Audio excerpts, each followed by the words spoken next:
এই সেদিন পর্যন্ত ভেবেছি সব ঠিক হয়ে যাবে। কবে, কখন, কেমন করে, কিভাবে ঠিক হবে,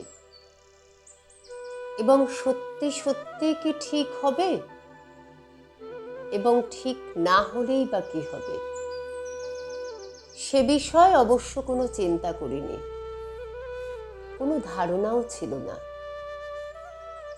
শুধু কোথায় কেমন একটা আলগা বিশ্বাস ছিল,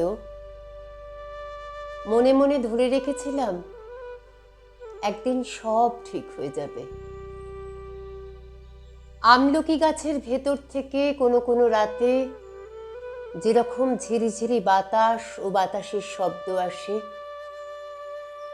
যেভাবে লেবু পাতা ছিঁড়ে হাতে ঘষলে এক হারিয়ে যাওয়া অরণ্যের গন্ধ ভেসে আসে,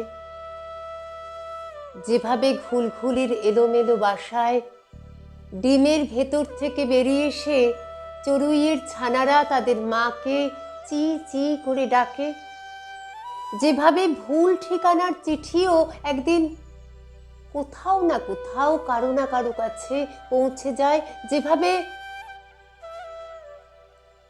একটা ক্ষীণ ভরসা ছিল এই সেদিন পর্যন্ত।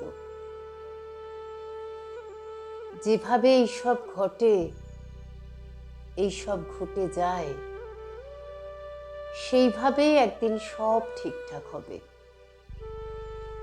আমার কিছু করণীয় নেই, শুধু বসে থাকার অপেক্ষা। এখনো ভাবি একদিন সব ঠিকঠাক হবে,